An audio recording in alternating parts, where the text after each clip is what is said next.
हमसे प्यार नहीं करती। अगर तुम हमसे प्यार करती तो हमारी विश को पूरा करती। हम अपनी फैमिली को छोड़कर तुम्हारे पास आया, तुमसे प्यार किया, तुमसे मैरिज रचाया, लेकिन तुमको हमारा सेक्रीफाइस की वैल्यू नहीं। तो कोई बात नहीं, तुम मत करो वैल्यू, हमको भी नहीं पड़ी है तुम्हारी। तुम फिर अब इमोशनल ब्लैकमेल कर रही हो। अरे मैं कभी तुम्हें किसी चीज के लिए मना करता हूँ? तुम जो कहती हो वही मैं करता हूँ, लेकिन तुम हो कि हमेशा ही कहती रहती हो कि मैं तुम्हारी नहीं सुनता। प्रभा अपने बेटे आकाश और बहू वेनु के साथ रहा करती थी। वेनु एक साउथ इंडियन लड़की थी और उसने आकाश से अपनी मर्जी से शादी की थी। ऐसे ही एक सुबह प्रभा उठती है तो उसे काफी ज्यादा गंदी बदबू आ रही होती है। हे भगवान, इतनी गंदी बदबू कहाँ से आ रही है? एक बार जाकर देखती हूँ क्या हो गया ऐसा। प्रभा जैसे ही अपने कमरे से बाहर निकलती है तभी उसकी बहू वेनु कहती है, अयो अम्मा, तुम कहाँ जाती? कहाँ जाती? क्या कहाँ जाती? रसोई में जा रही हूँ। सुबह सुबह रसोई से इतनी गंदी बदबू आ रही है। अम्मा, ये गंदी बास ये तो हमको भी आ रही है अम्मा। ये गंदी बास हमारे बनाए हुए खाने से आ रही है। वो क्या है ना अम्मा, हमने सुबह सुबह आपके लिए फ्रेश उत्तपम बनाई, लेकिन वो उत्तपम जल गई और ये जलने की बदबू आ रही है। क्या? हे भगवान, इस लड़की ने तो ठान ही लिया है कि मेरे घर का सारा अनाज, सारा खाना, सब कुछ बर्बाद करना है। अरे बहू, जब तुझसे कुछ बनता नहीं है तो बार बार क्यों रसोई में घुसी चली जाती है? मैं तो तंग आ गई हूँ तुझसे। अब तक तूने ठीक से खाना नहीं बनाया है, जब भी बनाया है खाने को बर्बाद ही किया है। अयो अम्मा, तुम ऐसे क्यों कहती है जी? हमको तुम्हारा ऑयली खाना पसंद नहीं आती, तभी तो हम ट्राई करती अपना साउथ इंडियन खाना बनाने का। बट तुम तो ऑलवेज हमको डांटती। जब तुम हमारा साउथ इंडियन खाना खाएगी तब अपने इस ऑयली और मसाले वाले खाने को भूल जाएगी। मैं तो बस इतना चाहती हूँ कि मेरा बेटा तुझे भूल जाए। पता नहीं कैसी लड़की घर लेकर आ गया है, साउथ इंडियन कहीं की। मुझे लगा कि साउथ इंडियन खाना खाने को मिलेगा, लेकिन नहीं, तुझे तो वो भी बनाना नहीं आता। लेकिन बनाना फिर भी है तुझे। भले ही जल जाए, खाना खराब बन जाए, खाने लायक ना बने। बहू, हमारा खाना तुझे पसंद नहीं है, लेकिन कम से कम खाने लायक तो होता है ना। तेरे खाने की तरह तो जला हुआ नहीं होता। तुझे आता ही नहीं है तो कोशिश ही क्यों करती है? रहने दे, जो घर में बन रहा है वही खा लिया कर। अयो अम्मा, अब तुम क्या चाहती कि हम अपनी पसंद का खाना भी ना खाएं? परमेश्वरा! नहीं नहीं बहू, मैं कुछ नहीं चाहती। बस इतनी सी बात के लिए परमेश्वर को मत बुला तू। तुझे जो करना है कर, जिसमें आग लगानी है आग लगा, जो जला हुआ खाना खाना है वो खा। बस मुझे मत बोल। साउथ इंडियन बहू का साउथ इंडियन खाना बेकार। इसी के साथ प्रभा की ये दिन की शुरुआत होती है। साउथ इंडियन बहू आई थी तो प्यार से कहाँ ही शुरुआत होने वाली थी। 2 बर्तन खटकेंगे तो आवाज भी आएगी। ऐसे ही दोनों सास बहू का दिन शुरू होता है। ऐसे ही कई दिन निकल जाते हैं। कुछ दिनों के बाद वेनु अपने पति आकाश से कहती है, अयो आकाश, हम कितना दिन हो गया कहीं बाहर खाना खाने नहीं गई। चलो ना, आज हम साउथ इंडियन सांबर वड़ा खाकर आती। मेरा बहुत मन कर रहा है सांबर वड़ा खाने का। वेनु, तुम्हारा तो हमेशा ही सांभर बड़ा साउथ इंडियन खाने का मन करता है और हम हर रोज खाते हैं। तुम बस झूठ बोलती रहती हो कि इतने दिन हो गए नहीं खाया। कल ही तुमने अपने लिए इडली मंगवाई थी, भूल गई क्या? यार, कभी तो हमारा वाला भी खाना खा लिया करो। अयो, हमको पता था कि तुम हमसे प्यार नहीं करती। अगर तुम हमसे प्यार करती तो हमारी विश को पूरा करती। हम अपनी फैमिली को छोड़कर तुम्हारे पास आया, तुमसे प्यार किया, तुमसे मैरिज रचाया, लेकिन तुमको हमारा सेक्रीफाइस की वैल्यू नहीं। तो कोई बात नहीं, तुम मत करो वैल्यू, हमको भी नहीं पड़ी है तुम्हारी। तुम फिर अब इमोशनल ब्लैकमेल कर रही हो।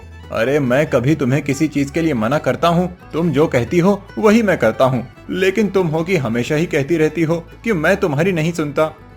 अयो, अगर तुम हमारी सुनता ना तो हमारी बात को मानता, लेकिन तुम हमारी बात को मानेगा क्यों? क्योंकि तुम अब हमारी सुनता ही नहीं है। तुम अब हमसे प्यार ही नहीं करता। कोई बात नहीं, हम लोनली भी हैप्पी है। हमने ज्यादा कुछ तो मांगा नहीं तुमसे, बस इतना मांगा कि सांबर बड़ा खाने जाए। घर पर जब बनाती हैं तो तुम्हारी अम्मा हमको सुनाती है, और जब बाहर से खाने जाती हैं तो तुम मना कर देती हैं। अच्छा अच्छा ठीक है, तुम गुस्सा मत करो और रोना बंद करो। हम दोनों चलते हैं बाहर। मैं भी कहाँ फंस गया। अगर तुम्हारी बात मानो तो माँ कहती है कि जोरू का गुलाम, अगर ना मानो तो तुम्हें लगता है कि मैं तुमसे प्यार नहीं करता। भगवान बचाए ऐसी जिंदगी से। तो चलो हम सांभर बड़ा खाकर आते हैं। इसी तरह आकाश अपनी पत्नी को मनाता रहता है और फिर दोनों बाहर साउथ इंडियन खाना खाने जाते हैं। ऐसे ही कई दिन निकल जाते हैं। एक रात वेनु रसोई में डोसा बना रही होती है और उसे डोसा बनाने के चक्कर में रसोई का बहुत बुरा हाल हो जाता है।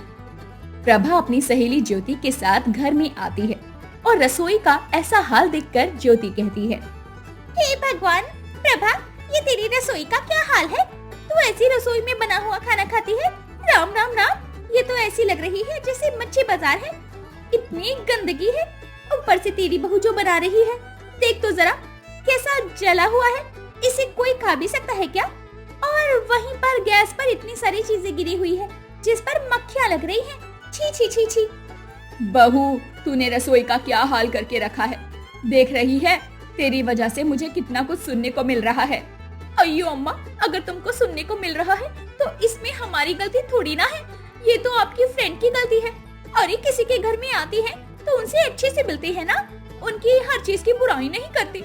अब कोई रसोई में आकर प्रैक्टिस कर रहा है खाना बनाने की तो छोटी मोटी मिस्टेक तो होगी ना। आप बताइए, जब आपने अपनी बेटी को खाना बनाना सिखाया था तब क्या उसने पहली ही बार में आपके लिए फूली रोटी बना ली थी? नहीं ना, प्रैक्टिस करने से ही तो बन पाई होगी। हे भगवान, प्रभा, तेरी बहू तो कितना गंदा बोलती है, वो भी इतना गलत होने के बाद भी। बताओ, मुझे पता नहीं था कि साउथ इंडियन लोग ऐसे होते हैं। मैंने तो सुना था कि साउथ इंडियन लोगों का खाना बढ़िया होता है, लोग अच्छे होते हैं, लेकिन यहाँ तो तस्वीर कुछ उल्टी है। अयो आंटी जी, आप क्यों इतना ओवरथिंक करती है? आपके घर में आपको हर कोई ताने देती है क्या, जो आप इतना ओवरथिंक करती है? अरे साउथ इंडियन लोग बहुत अच्छी होती है, उनका खाना भी very very tasty, very very healthy. मैं आपको 2 मिनट में आपको हेल्थी और टेस्टी डोसा बनाकर लाती, फिर आप कहना कि क्या डोसा बनाई और अपनी गलती पर रिग्रेट करेंगी। नहीं नहीं, जैसा फिलहाल रसोई का हाल दिख रहा है, ना मुझे डोसा खाना है और ना ही कुछ और। वैसे भी इस रसोई का अनहाइजीनिक स्वाद मुझसे नहीं खाया जाएगा। मैं अपनी सेहत को लेकर बहुत ज्यादा प्रोटेक्टिव हूँ। अयो आंटी, हम भी अपनी सेहत को लेकर बहुत प्रोटेक्टिव है, लेकिन इसका मतलब ये नहीं कि हम अनहेल्थी फूड खाता है। हम बहुत हेल्थी फूड खाता है। Give me just 2 minute. नहीं नहीं बहू, मत कर इतनी मेहनत। और तूने जो रसोई का हाल किया है ना, वो देखकर इनका तो क्या, मेरा भी खाने का मन नहीं करेगा। और अगर कहीं गलती से हम दोनों ने खा लिया तो एक ही अस्पताल में हम दोनों भर्ती मिलेंगे। इसीलिए तू ज्योति को तो कुछ मत ही खिला। तुझे जो बनाना है तू बना और खुद खा। ऐसे कैसे अम्मा? हमारे घर पर गेस्ट आई, वो भी आपकी फ्रेंड, मैं उनको बिना कुछ खाए नहीं जाने देगी। यू नो ना, हमारा कल्चर अलाउ नहीं करता कि गेस्ट बिना कुछ खाए घर से जाए। वेनु जबरदस्ती ज्योति को खाना खिलाने लगती है, जिस वजह से ज्योति को उल्टी हो जाती है। ये देखकर प्रभा को बिल्कुल भी अच्छा नहीं लगता और वो गुस्से में अपनी बहू को एक जोरदार थप्पड़ मार देती है। अपनी सास से सुनने के बाद वेनु वहाँ से चली जाती है और उसके बाद वो कभी भी रसोई में पैर तक नहीं रखती। और ऐसे ही काफी दिन निकल गए थे। ये देखकर प्रभा को बिल्कुल भी अच्छा नहीं लग रहा था। ऐसे ही एक शाम प्रभा अपनी बहू को अपने साथ लेकर बाहर जाती है और एक कुकिंग क्लास में ले जाकर अपनी बहू से कहती है, बहू मुझे माफ कर दे, उस दिन मुझे तुझ पर हाथ नहीं उठाना चाहिए था।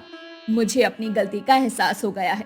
मैं समझ रही हूँ कि तू साउथ इंडियन बहू है, तो तुझे अपने साउथ इंडियन के खाने की अच्छी आदत होगी, उससे लगाव होगा। और मैं तुझे हमेशा उस चीज को लेकर नीचे ही गिराती रही। मुझे सच में अपनी गलती का एहसास हो गया है। अయ్यो अम्मा, आप माफी क्यों मांगती हैं? गलती तो हमारी है ना, और आप यहाँ क्यों लाई हैं हमको? बहू, मैं यहाँ तुझे इसीलिए लाई हूँ कि अब तू साउथ इंडियन बहू है तो साउथ इंडियन खाना बनाना भी सीख जाए। ये कुकिंग क्लास है। देख, मैं भले ही अपनी गलती मान लूं या तुझे कुछ भी ना कहूँ, लेकिन ये तुझे भी मानना ही पड़ेगा कि तू साउथ इंडियन खाना बहुत ही बुरा बनाती है। अब साउथ इंडियन बहू के लिए मैं इतना तो कर ही सकती हूँ ना, इसीलिए अब कल से तू यहाँ खाना बनाने की क्लास लेगी, ताकि जब कभी भी तेरा मन करे तो खुद से खाना बना ले और अपना साउथ इंडियन खाना खा सके। अपनी सास का ये रूप देखकर वेनु को बहुत अच्छा लगता है और वो अपनी सास को गले से लगा लेती है।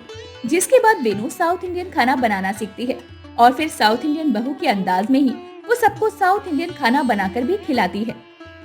ऐसी ही और भी कहानियाँ देखने के लिए हमारे चैनल गुब्बू टून्स को सब्सक्राइब करना बिल्कुल ना भूलें।